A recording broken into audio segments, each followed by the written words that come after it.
Super cyclone Amphan threatens Odisha, West Bengal. Amphan is expected to bring heavy to extremely heavy rainfall over the Gangetic West Bengal and heavy to very heavy rainfall over north coastal Odisha on May 19. That's today and tomorrow. Cyclone Fallen in 2013 and super cyclone in 1999, both of which hit coastal Odisha, have been the most powerful cyclones in the Bay of Bengal in the past 2 decades in terms of wind speed. By the time it makes its landfall in West Bengal, Amphan is expected to tone down into a Category 4 extremely severe cyclonic storm with a wind speed of 165 to 175 kilometers per hour and gusting to 195 kilometers per hour. That's what the latest we've got. Last year, Fani, which was in ESC, made a landfall in Odisha and ravaged the state, claiming at least 40 lives. What could it mean for the states which could see the impact, and how prepared are they to handle it? I'm Anil Thomas, and we'll get you the latest on the super cyclone there. Well, let's start first up. Let's head to our reporters there who are there joining us from Kolkata and as well as from Odisha. Momita Bishwas joining us from Kolkata this morning. Momita, give us an update on how West Bengal is getting ready for this particular super cyclone. Yes, Anil, Amphan cyclone is rapidly moving towards the coastal areas of West Bengal, Odisha and Bangladesh, and it's likely to hit tomorrow in the afternoon. The cyclone is also expected a heavy rainfall and landslide with a wind speed of like 195 kilometers per hour, as informed by the Met Department. Meanwhile, regarding the precautionary measures, the West Bengal government, along with the NDRF teams, has been deployed in those coastal areas of West Bengal, where rescue operations are out. Lakhs of people have been evacuated from the low-lying areas to the higher areas. There is a total suspension of fishing operation in those coastal areas from yesterday till tomorrow. The areas which are mostly to be affected due to the cyclone is like East Midnapur, North, South 24 Paraganas, Digha, Hubli and Howrah. Though West Bengal government have put on plans and already evacuated lakhs of people from the prone regions, from those areas. I also like to mention about the Sundarban National Park. Like the officials of the IMD has expressed a great fear regarding the Amphan that it may create a severe landfall in the Sundarban National Park, as it's the world's largest mangrove wetland. The IMD department has also informed that landfall will cause a severe effect there, but they're also assuming that it may have more impact in the areas of Bangladesh. The fishermen out there are also very scared because, the devastation caused by Ayla, Bulbul, Fani has not been totally recovered yet. And another cyclone is prepared to come, Amphan. So they are like, showing a major concern regarding Amphan and its effects. Anil. Okay, since you mentioned Sundarban, how difficult or how big a challenge is it there for the government as well as for the relief and operations teams? There's the NDRF, all those people involved. How difficult is it for a region like Sundarban when it comes to evacuation?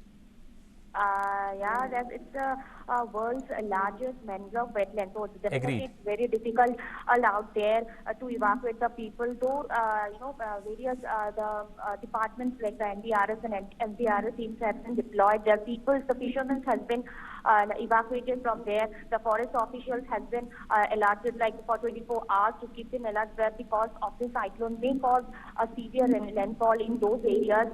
Though the fishermen are also showing the great concern, like how the animals out there in the jungles can be evacuated, or like how the wetlands can be saved.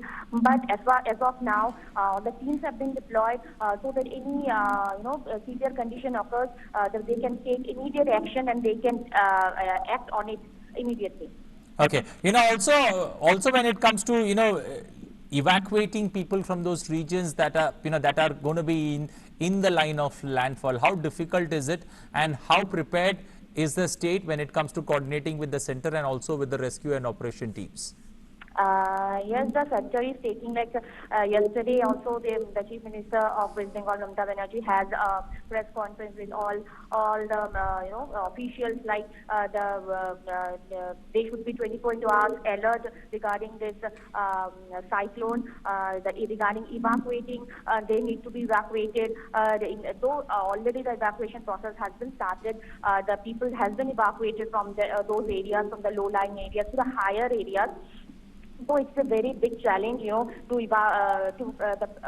process of rescue operation over there. But the authorities are doing all its level-best possibilities to evacuate those people, and also keeping the administration and the SDRF and NDRF teams alert for any severe condition out there.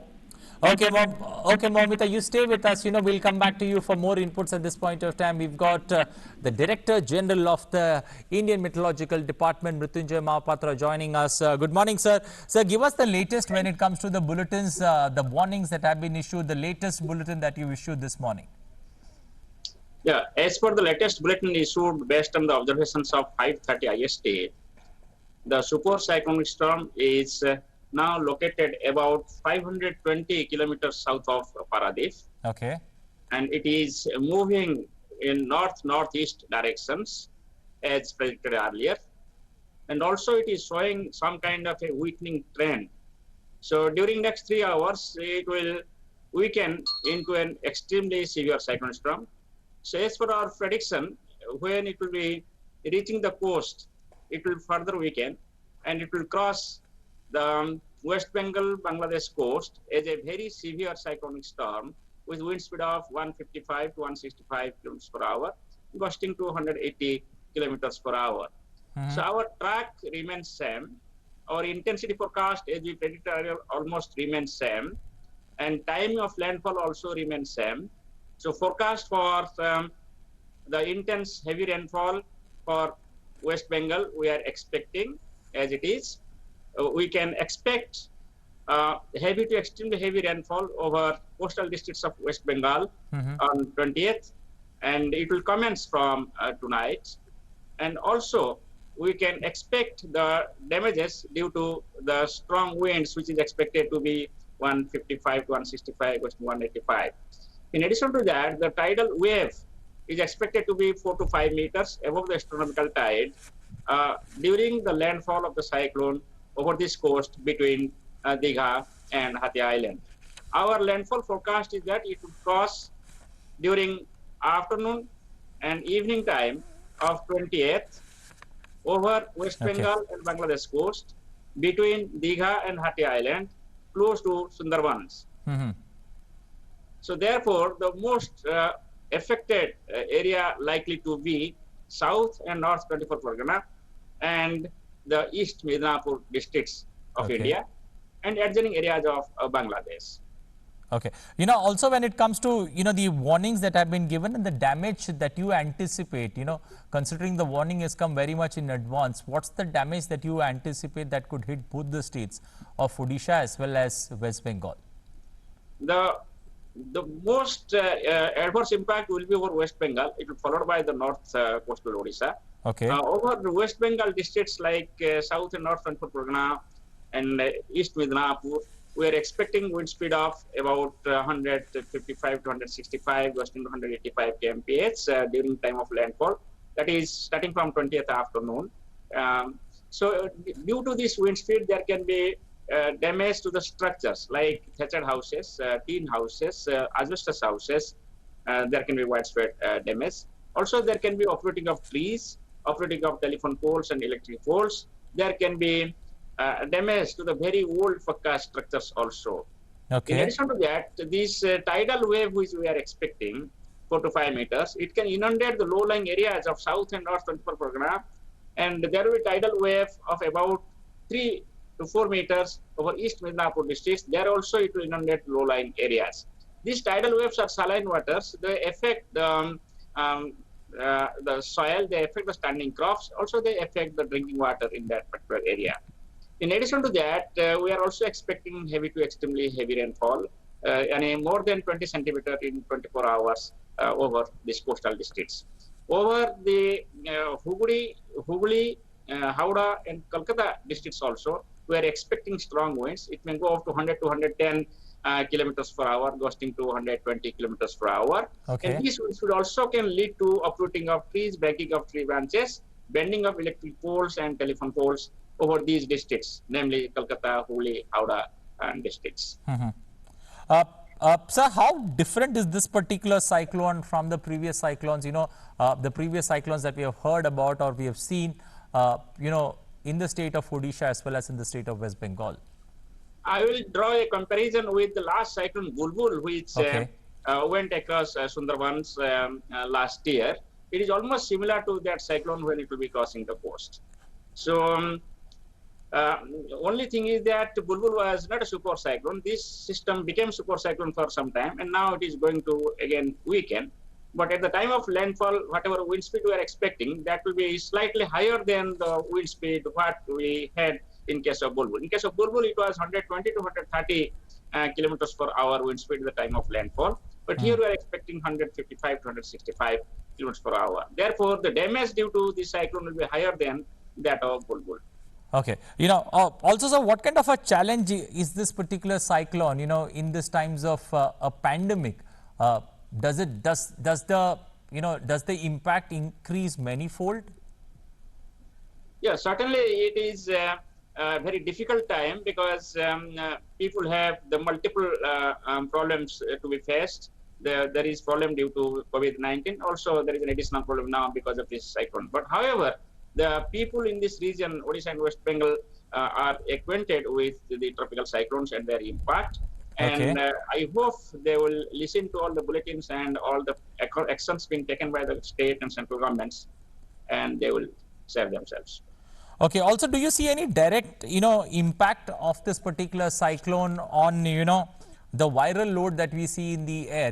Is there any connection, or do people need to be much more cautious when it comes to this particular cyclone and the virus that's there in the air? There is no such study to find out the link between the tropical cyclone and this particular virus, because in this area for the first time this year we are getting these tropical cyclones, and therefore it is very difficult to say whether there is any link. I don't think there is any link in genesis and track and intensity of the cyclone with the COVID-19, but whether it will have any impact on the life of the virus itself, that of course we have to think and examine. Okay, so also what's the warning that's been issued to the fishermen there, in these particular states? Are they to refrain from going till 21st, or does it even go further ahead for 2-3 days? No, we have given warning till 20th. Till 20th, the fishermen should not go into the sea. Complete suspension of the fishing operation that we have told. So that has to be there. In addition to that, also we have told that railway operations and national highway operations also to be suspended or diverted, especially in the coastal districts of West Bengal and the adjoining districts of north coastal Odisha, because of these strong winds and expected damaging impacts. Okay. Also, sir, when it comes to the heavy rainfall warning that has been issued, the heavy rainfall warning in Odisha as well as in West Bengal, that's directly impacted to this particular super cyclone. But what about the other regions there in that particular northeast belt?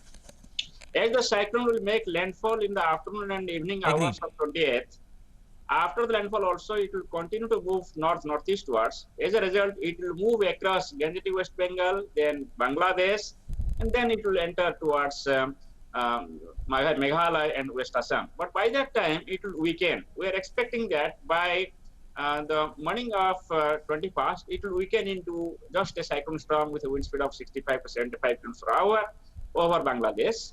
And by the evening, it will further weaken into depression, evening of 21st. Okay. Also when it comes to the evacuation measures, now that the alert is very much in advance, do you feel that the evacuation process becomes much easier, because both these states have a history where, they have been hit by these cyclones? Certainly, because we are telling this that it will go between Digha and Hatia Island for last 3 days, and it has been consistent also, and accordingly state and central governments have taken action also. Already they have started some evacuation, and certainly I think this lead period helps the disaster managers to take advanced actions. Also, when it comes to the wind warning that has been issued, sir, how do people, who are not, people who are watching this particular, warnings that have been issued to this two state, how do people who are sitting in their, couches watching television, how do they infer the super cyclone, and what differentiate a cyclone from a super cyclone? Yeah, this cyclone is categorized into different nomenclature like cyclone storm, severe cyclone storm, very severe cyclone storm, extremely severe cyclone storm, and super cyclone storm. Okay. Based on the associated wind speed. So if the wind speed is more than 220 kilometers per hour, it is called as super cyclone storm. So for example, at 5:30 IST of today, the wind speed associated is about 220 kilometers per hour. So we have kept it as a super cyclone storm. 225 kilometers per hour now. So if the wind speed is 60 to 90 kilometers per hour, it is called a cyclonic storm. If it is 90 to 120 kilometers per hour, it is called as severe cyclonic storm. Okay. If it is 120 to 160 kilometers per hour, it is called as very severe cyclonic storm. If it is from 160 to 220 kilometers per hour, it is called as extremely severe cyclonic storm. If it is more than 220 kilometers per hour, it is called as super cyclonic storm. Mm-hmm. Also when it comes to, you said by the evening of tomorrow, that's 20th, the impact could be lessened. But having said that, when do you finally see this particular, the landfall as well as, this particular impact of it, passing over our nation? What's the latest, or when's the final word on that particular thing? We are continuously monitoring and issuing the bulletins every 3 hourly. So we will be updating the informations. But as of now, it is almost very probable, whatever track we are telling, there is no change in track. There is a high consensus among various numerical weather prediction models that it will cross the coast between Digha and Hathi Island and very close to Sundarbans. Okay. So there is no change. The intensity, yes, we are expecting that intensity will gradually weaken and it will cross the coast with a wind speed of 155 to 165 kilometers per hour, and as a very severe cyclone storm. Okay, one final word before I let you go. You've seen you've been mentioning about the forecast track and the intensity from the time you studied and to the time that we are about to see an impact. Has there been much of a change? There is not much change if you look at our forecast with respect to track and intensity. Okay. Okay, we will leave it there. Thank you and appreciate you joining us this morning with those updates there for us. Mrityunjay Mahapatra, the Director General of the Indian Meteorological Department, joining us this morning, giving us an update on that particular super cyclone that's expected to hit later tonight. Well, that's all we have time for in this edition. But remember, be safe, be indoors, and also learn to be positive. Thank you. Well, a look at the weather conditions there, a look at the satellite picture on the weather across the nation. That's what we need to look at this point of time. Let's take a look at that. Satellite images of the weather across the length and breadth of the nation. Rain and thunderstorms at many places over Kerala and Maharashtra, a few places over Jammu and Kashmir, Ladakh, Gilgit, Baltistan, Madhya Pradesh, east of Madhya Pradesh, and isolated places in West Uttar Pradesh, Sub-Himalayan, West Bengal and Sikkim, along with Assam and Meghalaya, are the places where we can see rain and thunderstorms today. As we mentioned, the super cyclone Amphan over the west central and adjoining central parts of South Bay of Bengal have moved nearly northwards at a speed of 11 kilometers per hour, and it is centered to make a landfall later tonight. The areas that could be affected, the two states that could be affected are Odisha as well as West Bengal. Well, due to the likely northwesterly winds at low levels and dry weather over most parts of northwest central and Gujarat, from tomorrow, heat wave is very likely to occur over Vidarbha during till 22nd, over East Rajasthan, Gujarat states and Madhya Pradesh from today till the 22nd of May, and over West Rajasthan from tomorrow till the 22nd.